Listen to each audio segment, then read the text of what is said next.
Morning, everyone, and welcome to Hatherley Behavioral Health's Clinical Conversations. I'm Courtney Yasenka, your host. Today, we have a very special expert guest today, Dr. Kriegel. He is an expert in interdisciplinary pain management, and we are very excited to have you, Dr. Kriegel. You have a wealth of knowledge in this topic, and we are excited to learn more and how we can help and best serve our clients. So welcome, and thank you for being here. We ask our audience to mute yourselves. If you have a question, feel free to put it in the chat. We'll be monitoring that throughout, and we'll try to answer as many questions as we can. So again, thank you, Dr. Kriegel, for being here. And if you would like to give us a little introduction and background of you and your work, we would appreciate it. Thank you, Courtney. I really appreciate the chance to participate in this with you, and I'm excited and look forward to being able to provide some really valuable perspectives and insight for our audience. I was fortunate to be recruited and brought to the Greenville Hospital System in Greenville, South Carolina back in 1981. And we were asked to build what was really new at that time, and that was called an interdisciplinary pain center. And we were able to do that. It went very well.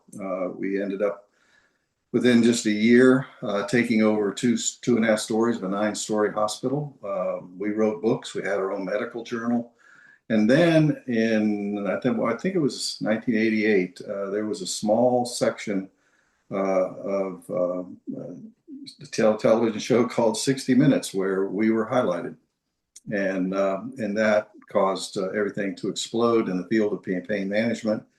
Got very popular, and subsequently, over the next 12 to 15 years, I was able to build, develop, and manage 22 additional facilities. I'm sorry, 21 of that. Field of pain management made a big impact on the country. And that unfortunately created a problem because Purdue Pharmaceuticals, which created and sold OxyContin, didn't like the fact that our results were very good. Our average patient that had been in pain for years and was taking 9 medicines and had multiple surgeries was graduating from our treatment programs with a 276% increase in physical functioning, a 45% reduction in pain. And this was the one that got us in trouble, was a 85% reduction in opioid intake and then a 60% return to work. So they created a battle, actually, and were able to close down the vast majority of the interdisciplinary pain centers in the country. And that coincides with the development of the opioid crisis in the 2000s. So really it was a problem. I've been working very hard over the last 7 years. Starting in 2017, 37 state attorney generals led by Attorney General Pam Bondi, actually, sent a letter to the insurance industry accurately accusing them of colluding with the drug companies and threatening legal action. So that allowed me to begin working with people across the country to revitalize this much needed treatment program and medical specialty. And it's getting there now, and we're very close to being able to revitalize the treatment approach. And I've been working with CMS and Medicare over the last couple of months to get them on board, and it looks like there's a good chance that may happen. So if it does, what is important for this audience and why I'm very excited to do this is that there currently are no schools that train or have internships for interdisciplinary pain management. For a number of years, I was part of the residency program for the University of South Carolina Medical School, and I also worked with multiple schools in the country with psychologists and counselors.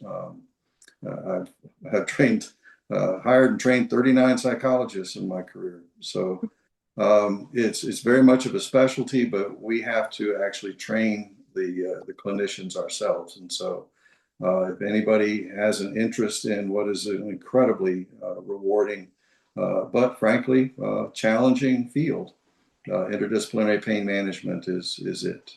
So again, thank you for letting me be here. And what can I help you and our audience with? I think let's start at the beginning and go over what is interdisciplinary pain management. Okay, that starts first by understanding pain. And it's important to realize that humans experience pain essentially every day. It's like, okay, I bumped my elbow, or I haven't eaten lunch yet, or my allergies are bothering me. And so we experience pain of different types just about every day. But chronic pain is a whole different thing, okay? And what that is starts with a discomfort from some form of injury, illness, disease, okay? But it doesn't go away. And because it doesn't go away, it will create what's called comorbidities, where the pain interferes with their activities, so they begin gaining weight. The pain interferes with their lifestyle, and so then they find themselves getting depressed, or they have trouble sleeping. And then that adds into the fear about why is this pain here and what does it mean, and it can go on for months. And as I have a patient right now that has been in chronic pain for 33 years. Mm. And so every day he wakes up hurting, and every day he has trouble sleeping. Every day he has difficulty, being active. And so that will create interferences, but even more importantly, it creates interactions. So because someone hurts and then they, can't sleep, Mhm. that then causes them to get more depressed, and then they focus more on their discomfort. That increases the perception of pain, which then causes them to get more depressed, which causes them to be less active. And it just kind of builds like a spiral. Mhm. Um, Interdisciplinary pain management, we developed it early in the late 70s, early 80s to address the constellation of chronic pain. So, in other words, if all you try to do to help somebody with chronic pain is address their, let's just say, their pain specifically with, let's just say it's with an opioid. Okay, well, that'll help for a while, but all humans will build a tolerance to that medicine. And so it takes more and more. 10 milligrams of hydrocodone is a lot. 6 months ago, I was referred a patient from France that was on 285 milligrams of hydrocodone. That's enough to kill 3 people if they took it all at once. So you have these interactions and this increasing disability, this increasing level of pain, and an inability to address it. And we found that if we wanted to have sufficient impact on that constellation, you had to have multiple clinicians with various degrees of training and insight work together as a team. And that's not common in medicine, except in one area. And it's an area I've also worked in, and that's oncology. Oncology addresses the issue of cancer with multiple specialists all working as a team. But if you go to most medical specialties, they don't have that kind of concept. They're kind of one dimensional. And if you need something else, you have to get referred to that other. Okay, I need to lose weight. Well, okay, we take care of the weight, but I'm also depressed. Well, I don't deal with the depression. You gotta see somebody else for that. But interdisciplinary pain management gains its power by creating that team and working with a very close level of interaction that allows us to help patients manage their chronic pain and move into a much more effective and enjoyable lifestyle. So a very holistic approach and a whole person Yes, approach. ma'am. So Yes, ma'am. what would can you walk us through, a client coming to you, for the first time? And also most of the people on the call, I think are, behavioral health providers, and Right. where we would fit into, that role if it's, multidisciplinary. Okay. Just so I didn't explain this, my original training is in psychology. But in order to practice interdisciplinary pain management, I had to do years of postgraduate training in medicine. Hmm. And that's the issue that makes it not only a challenge, but it makes it exciting. So if a patient is referred to me, as this patient was hurt on the job, and had a back injury, and they were referred for the chronic pain that came from the back injury. My initial assessment will focus on the physical aspects of their pain and their treatment to date, and what's worked, what's not worked, their response to the medications that they've usually been given, and whether they've had surgery or not. And so, from that standpoint, I have to know, okay, this person was diagnosed with a herniated nucleus pulposus at L5S1 on the right, and they're having continued dermatological pain consistent with that type of injury. I have to know what that is, and whether or not that's what they're still feeling, and whether or not that surgery worked, or whether it's some sort of neurological injury. But then it's important that I move into the assessment of the comorbidities. And that includes their mood, their sleep, their whether or not they have there's actually people with phobias to movement. If it, the classic doc, it hurts me to do this. Well, don't do that. I mean, that's what, the idea that occurs in most treatment approaches is that, rest heals all wounds. No, it doesn't. No, it doesn't. There was years ago, there were some people that figured out that if somebody has a heart attack and you put them in bed for 6 months, they've got a 50% chance of dying. Well, it's the same thing with essentially the vast majority of medical issues. Mm-hmm. So it's again, you have to understand medicines. You have to understand different surgeries. What's a spinal cord stimulator, and what's it supposed to do, and when when can you use that, and why do people get gabapentin, and what's it for? Well, I thought gabapentin was a medicine described or prescribed and developed for seizures. Yes, it was, but now it's turned out that it can be helpful with chronic pain. So that's the initial assessment. Unfortunately, I don't have the team here with me right now, but I hope that's on the way. We're working out at it. And if I did have the team, then what we would do is do a full assessment with the entire team. And so I would do my part, the physician would do their part. By the way, the treatment team is generally made up of at least 5 disciplines. It doesn't mean it can't include others, but it's usually a physician and a psychologist, physical therapist, occupational therapist, and a nurse. That's usually the core team, but it could, as I said, it can include others. If I had that team now, they would then be assessing the patient from their aspect, and then we would meet afterwards and determine if we can help this patient, and if we do, then what sort of a treatment approach do we need? And in most cases, with the more severe chronic pain cases, that is going to require a really intensive approach, often daily, like 9 to 5, with treatment therapy. If you said, well, what would that be like? They'd start out with warm-up exercises, then they would go to physical therapy, then they would go to group therapy, then they would have lunch, and then they would have something we call pain school, where you teach people what pain is and what they can do about it. And then relaxation training followed by occupational therapy. And so it would be a combination of things designed to address all of the needs of the patient. And what makes it also really unique is that the treatment is done in groups. Now, there may be individual treatments that occur within that framework, But it turns out that, Courtney, one of the most powerful parts of interdisciplinary pain management is what's called milieu therapy.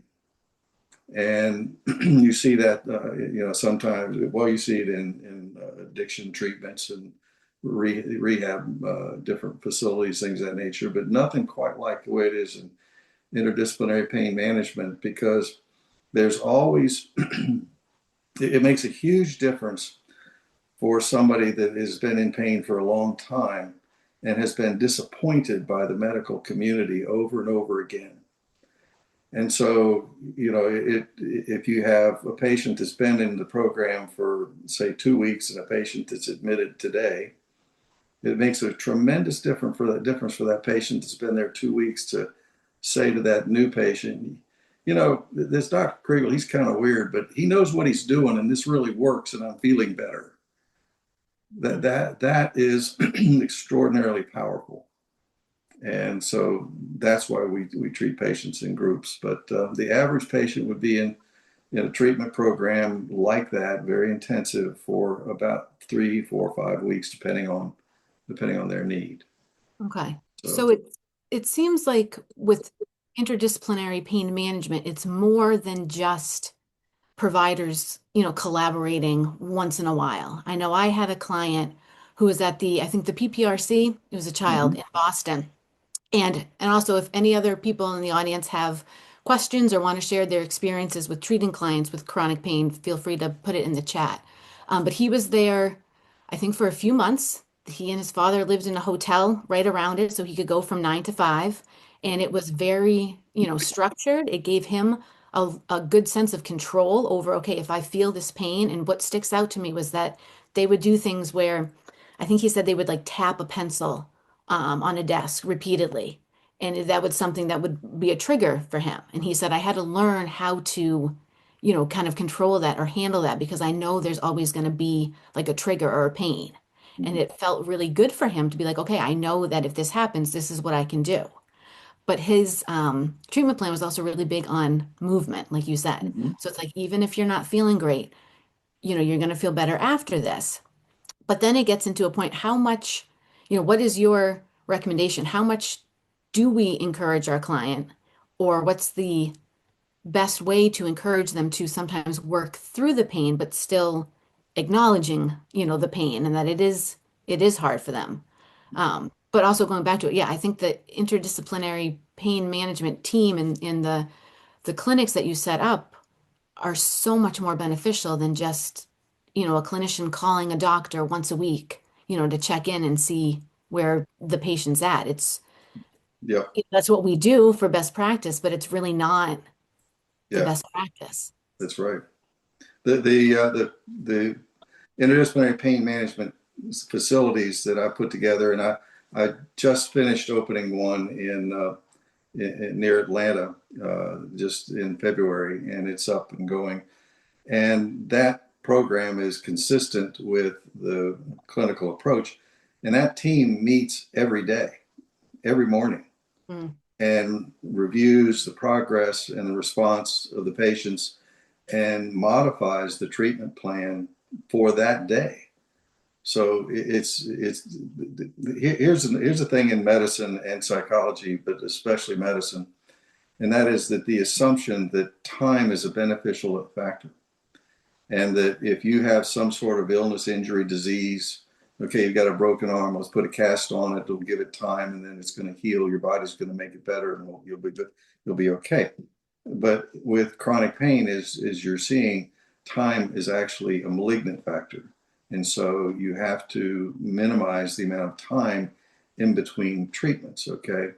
But to speak to a point you touched on a little bit, one of the most important aspects, and this is really critical for the psychological role of the clinicians involved with treatment of pain, and that's not just the psychologist or counselor. Okay, that's everybody has to play a part in this. Okay, but it goes to the really serious question that is the issue about all this, and that is, what does this pain mean? Mm. Does it mean I need to, go eat a sandwich? Does it mean I need to take an antihistamine? Hmm. Does it mean I'm going to die? Do you see? I mean Yeah. Good that question. identifying what this pain means is an essential aspect of the treatment approach. And patients that are referred to me have been, I mean, they've often seen anywhere between 6 and 10 specialists, not just clinicians, but specialists, and still don't know why they hurt. Hmm. And what's key is that there are a wide range of physical, physiological, and psychological aspects to pain that we have to address. So, my very first patient was referred to me back in 1981. A guy that had been in a terrible car wreck, and he had uh, fractured sternum, internal injuries, broken leg, you name it. So obviously he was in pain and he was on a morphine drip. Uh, but oh, by the way, his wife and 2 daughters were killed in the accident. So where's his pain? Hmm. And what does his pain mean? And how is morphine going to help that loss? I used to ask when I did the worked in the residency program, I'd get these bright young doctors in there, and I would say, if you had to choose right now between a broken leg or someone you love dying, what would you choose? And they always would get around to I choose the broken arm. And I would then say, well, why? And it would take them a while, but eventually it would be, well, because the broken arm doesn't hurt as bad as the loss of a loved one. Oh, but that's all in your head, right? So that's not real. I mean, what's that pain? Hmm. And what's it mean? And what pill do we prescribe for that? Yeah. So do you see how things that humans experience cross back and forth? That fellow that was in the car wreck and had all those injuries, he had those injuries. He did hurt, Hmm. but he also had lost his wife and 2 daughters. So what was being done when he was in the hospital for that pain? Right. Nothing. Zero. Hmm. Do you often see a strong relationship between trauma and chronic pain? Courtney, you are one smart lady. Thank you. Thank you. It's not just yes, but oh my gosh, yes. Mm. The years ago, because we were developing a lot of these treatment techniques and we were writing the books, and it wasn't all mapped out for us. So we ended up studying and doing a lot of research on different pain issues. And one of the things that became clear is that there were certain groups of patients that just didn't respond quite as well. Okay. And there were certain characteristics of those. One group was the neurological pain, and that's why we worked on the spinal cord stimulator. But the other group, and it was a larger group, as we dug deeper into their clinical histories, they were patients that had been traumatized almost always early in life. Okay.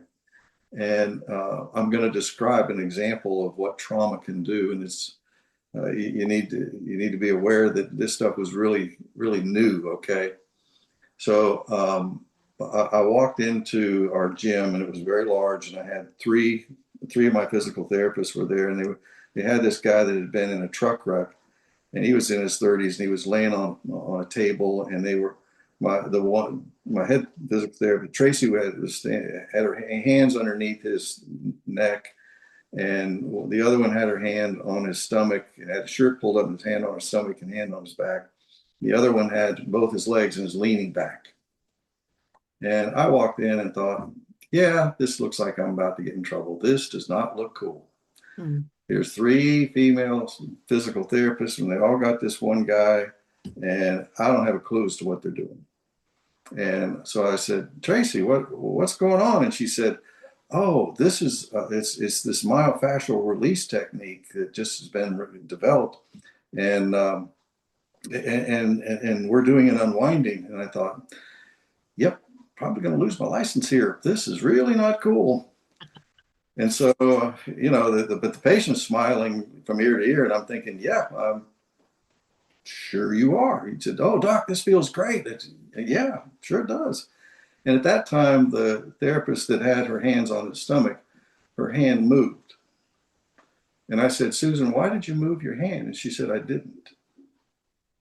I said, what do you mean? She said, that was his fascia. Now, the fascia is a thin membrane all animals have that's right under the skin, and it wraps around not only the muscles, but it wraps around the organs, and pound for pound, it's stronger than steel, okay? And fascia can get bound down, okay? And that's what this technique was designed to release that, okay? And so her hand moved, and I said, but it moved. And she said, yeah, his fascia was releasing. I said, that's weird. And then her hand moved like this.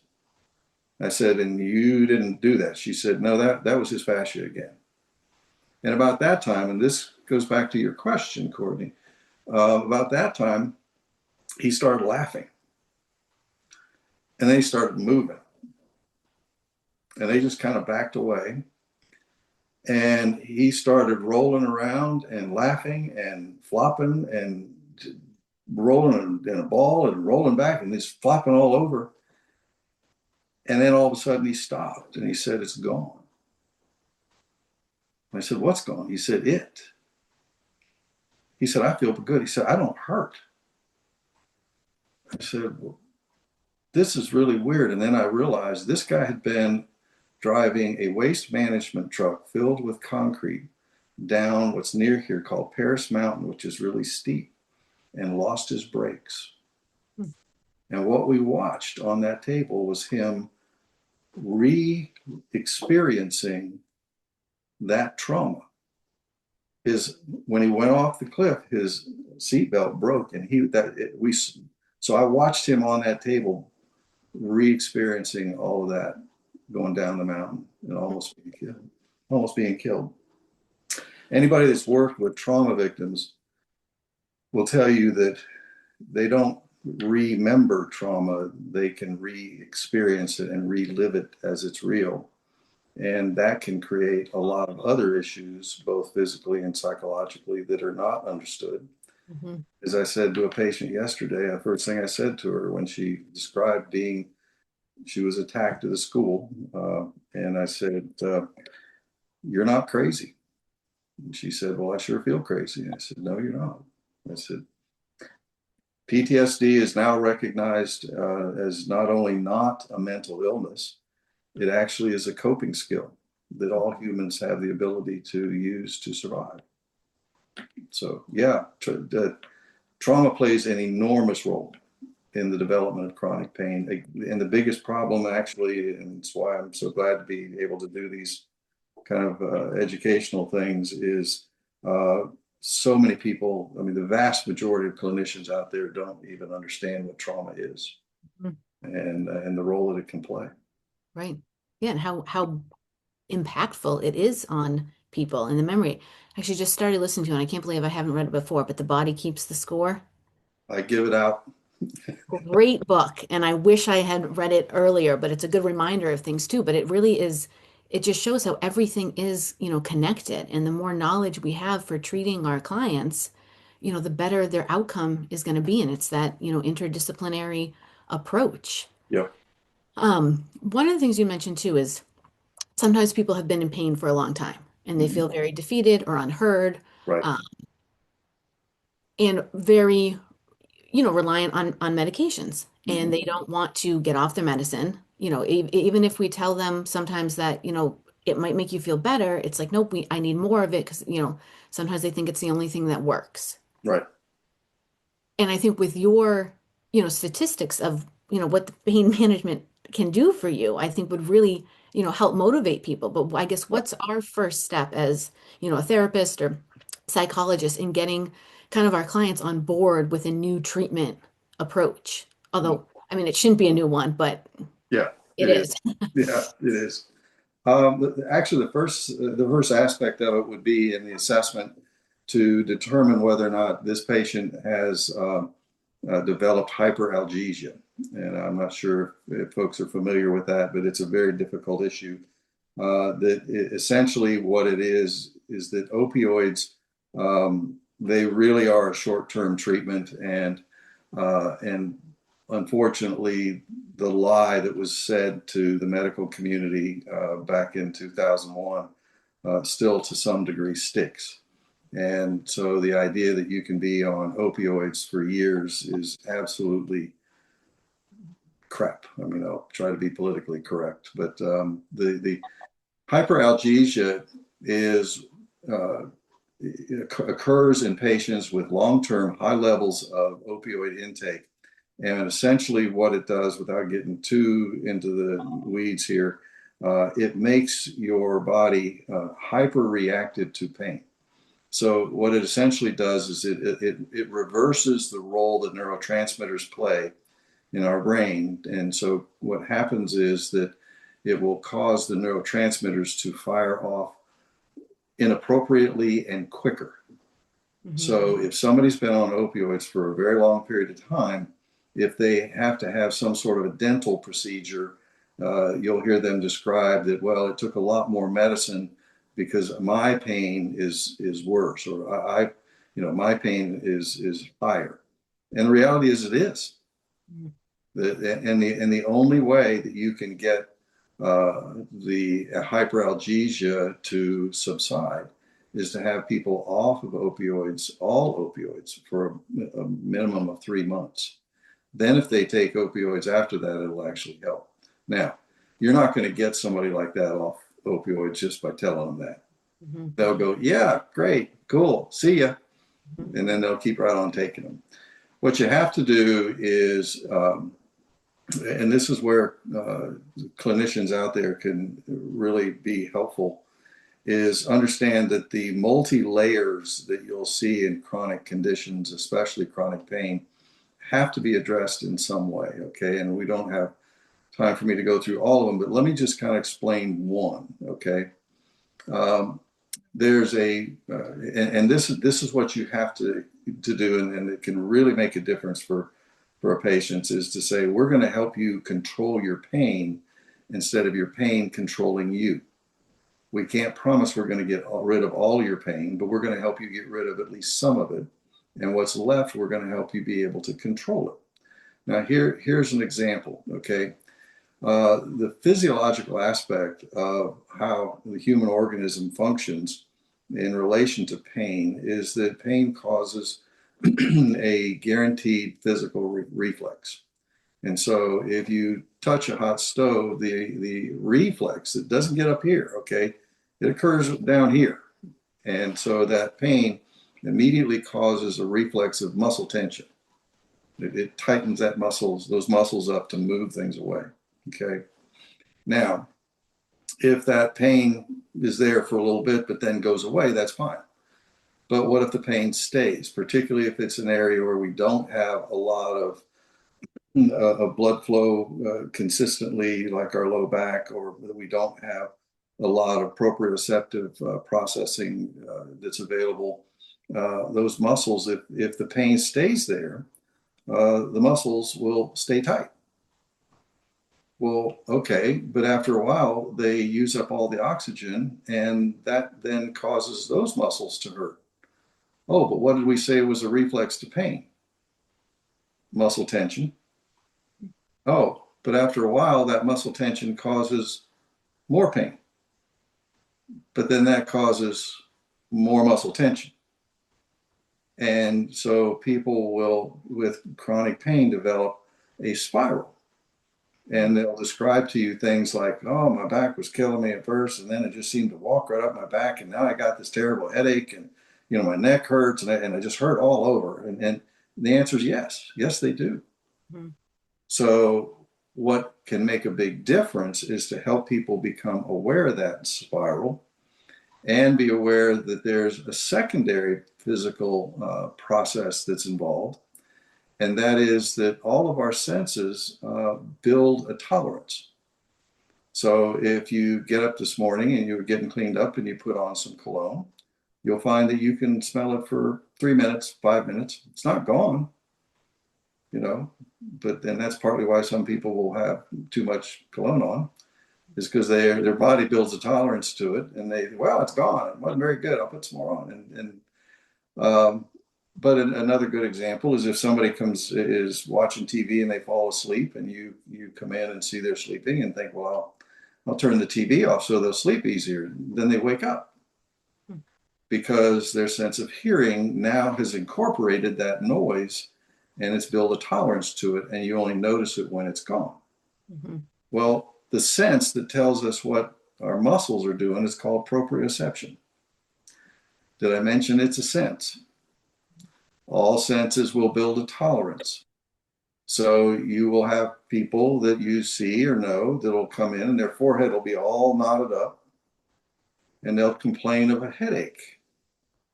Well, what I usually do with them is kind of silly, but it gets the point across, is that you have a headache because your muscles are tight. You need to get those muscles to let go, but they can't feel them. And so to illustrate the situation, I'll say, when I think real hard, I get arm aches. What do you think I ought to do?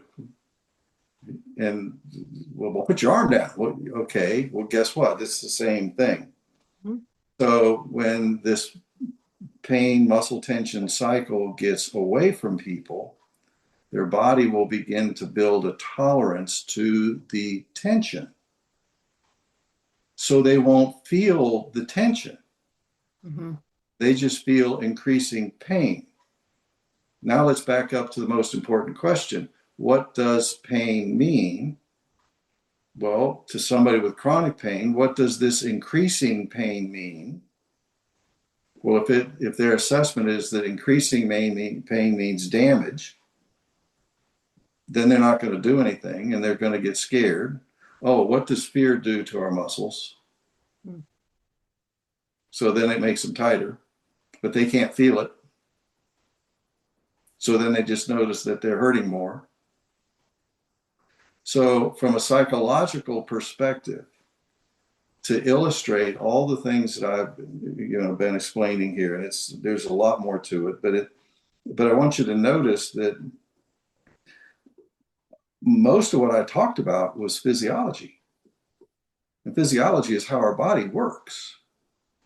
Well, arming chronic pain patients with that knowledge and helping them understand this interactive nature of how their body responds to pain. And then saying, hey, I want to teach you this cool exercise that could really make a difference. It's called progressive muscle relaxation exercise. So let's lay down here and we're going to walk through this, and I'm going to give you a recording, or you're going to look it up on your phone, and I want you doing this every day, and it's not going to work at first. I'm just telling you, it's not going to work at first, but it will be a tool in your toolbox, of which you need every tool possible to help address this chronic pain muscle tension cycle. And the goal initially is to get your proprioception back so that you can feel your muscles, and that will allow you to then eventually prevent this process by relaxing those muscles before they start hurting. Mm-hmm. Right. So it's really getting them aware of, those body sensations, which is easier for some people than others. Yes, that's right. But then kind of knowing the triggers too. Yeah. And by the way, what do people that have been traumatized automatically do? Yeah, they don't know their bodies. They numb themselves. Yeah. But to give you an idea of just the severity of some of the, and I'm so glad you brought up trauma, because that means I didn't have to, but this is an example of some of the type of patients that I get referred. I had a patient referred to me.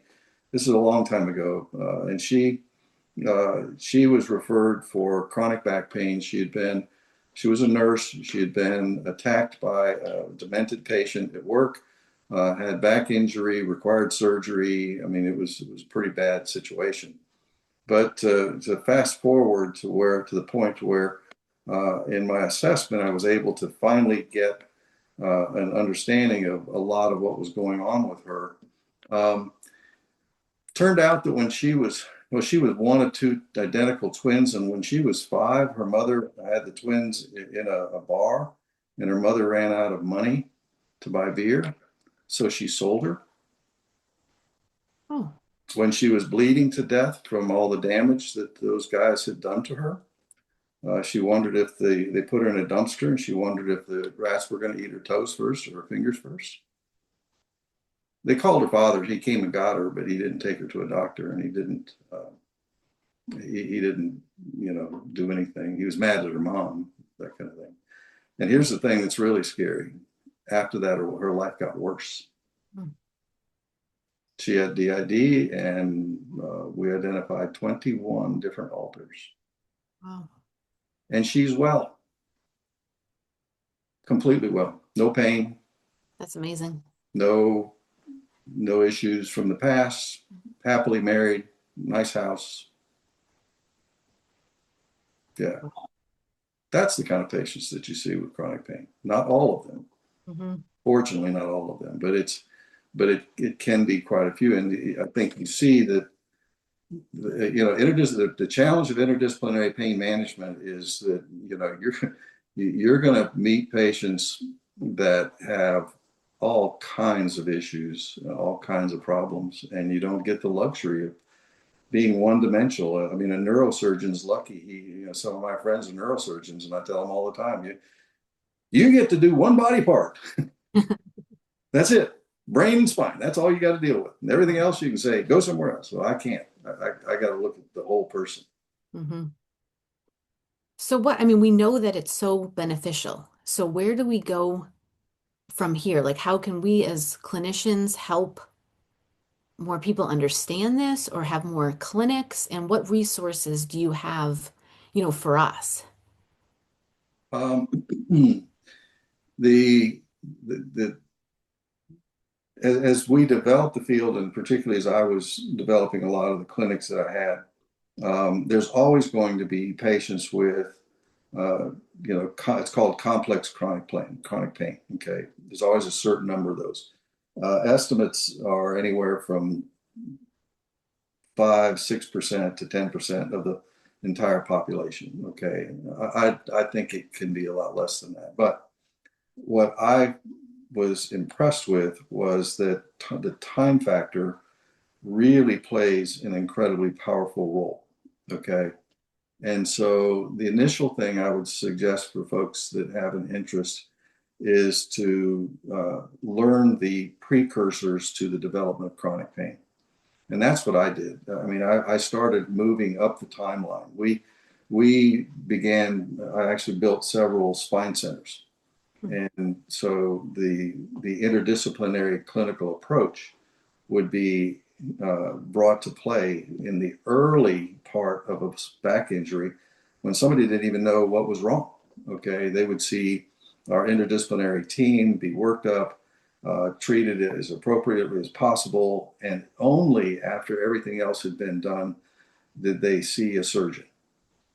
And then even afterwards, the surgeons didn't follow them. Our interdisciplinary treatment team would see them.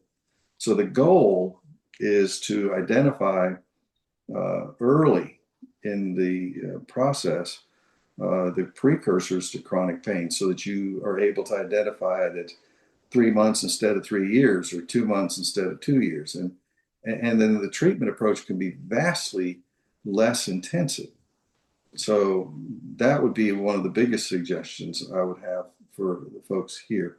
Um, the other part is I'm trying really hard to get interdisciplinary pain centers up and going. I just finished my 23rd, but it's the issue is the payer sources. Aetna will pay for interdisciplinary pain management.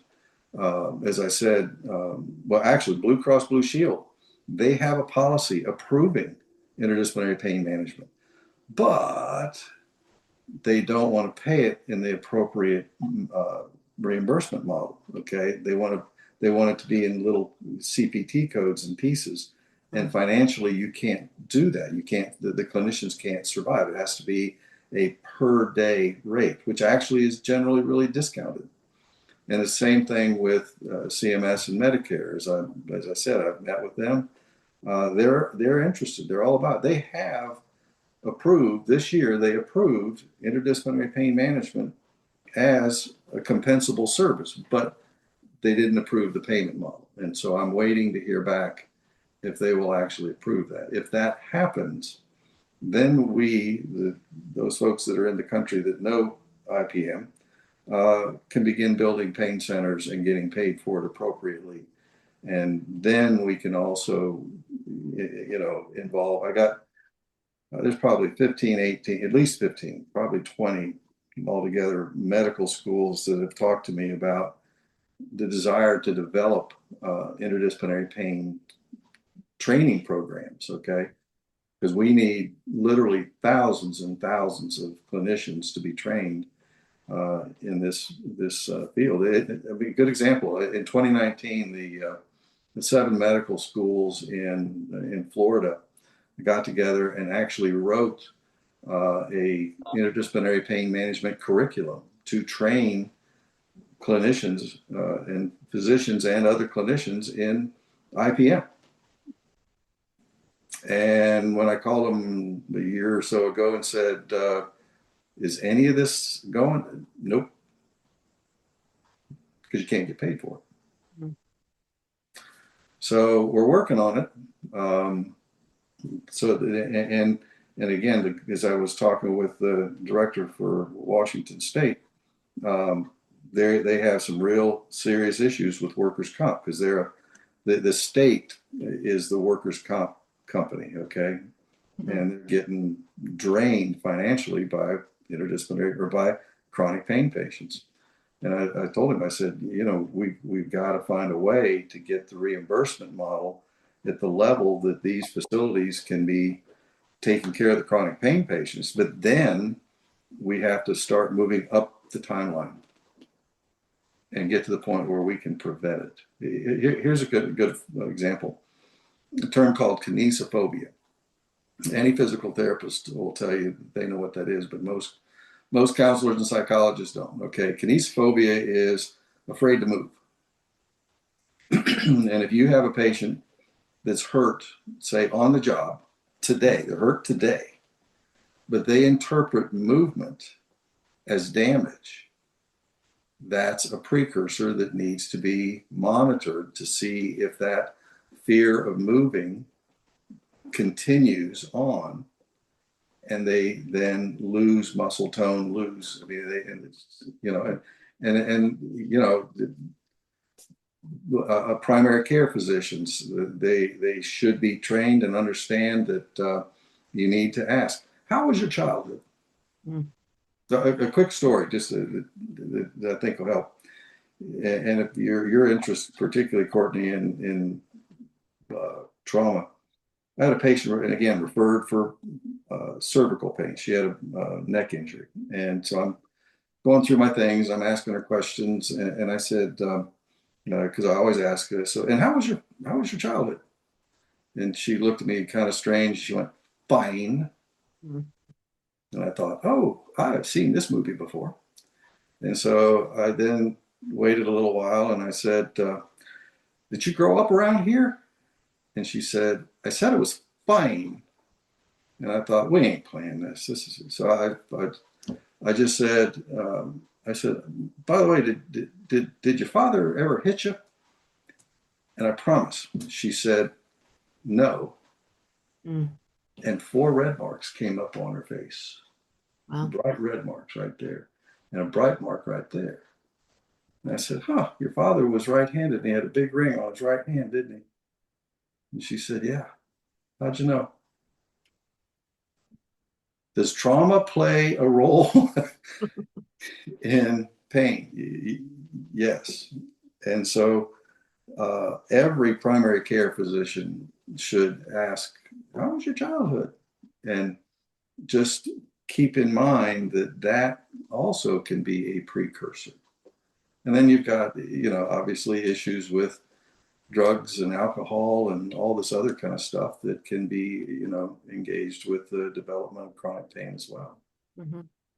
So yeah, I think it's just, you're really opening our eyes to, understanding pain differently and even explaining pain and chronic pain to our clients differently. And I Mhm. think it gives them a lot of hope. And, it's not just take this medicine or just do this or that. It's really, changing their lifestyle and it's Yep. changing their mindset Yep. around it. Yep. We are coming up on an hour. If anybody has any questions, feel free to put it in the chat. But Dr. Craig, I feel like I could talk to you for days. You are a wealth of information. Thank I you. think we could use more doctors like you for sure. Is there any takeaways, anything else that you would like to conclude with today? Um, for those that are listening, this development, or I guess I got to say, the revitalizing of pain management in general, and in particular, interdisciplinary pain management, it's happening. It's not like going to happen. It's happening. Okay. And for anybody that really likes a challenge, that wants to really make a difference in people's lives, understand that the whatever aspect of training you may have uh, can be magnified and amplified by working with teams of other clinicians. Okay. And so if there's an opportunity to, develop some of that, my latest publication describes the process of essentially, one-dimensional treatment, multi-dimensional treatment, and what's called transdisciplinary treatment. And that article highlights the evolution of understanding of treating all manner of chronic diseases, okay, but especially chronic pain. And let me just mention one little fact for folks that they may need to know. You're hearing a lot of talk about healthcare today and healthcare processes and the way it's going and all this kind of stuff. But here's a fact, okay? AHRQ is a government agency, did a seminal study on chronic diseases in 2019. If you got any doubt about it, look it up. And what they found is earth-shaking. They found that 5% of the population in America accounts for 50% of the healthcare expenses. Hmm. Yeah. And so you got to say, well, why is that? And it's because the medical model for chronic diseases, especially chronic pain, does not work.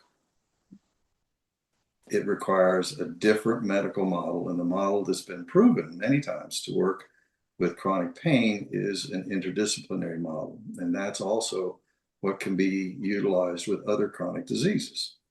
So that's the kind of thing that I think if somebody is willing to learn and be real blunt about it, if you're in pain management, you're going to get your tail kicked every day. You're going to run across a patient where you're going, oh crap, we get a book, we go read about this, but it's very rewarding when patients that everybody else has failed with them, and you can help them get better. Mm. Yeah. Well, I'd like to thank you again. Like I said, we could go Sure. on for hours. And if we have any information, where the audience can get more information about you, I think we can put it in the chat, Okay. in different publications and on Hatherley's YouTube. There's also an hour-long discussion, with you about interdisciplinary pain management, which is very informative. So again, thank you everyone for being here, and we hope that you join us next month, for our other clinical conversation.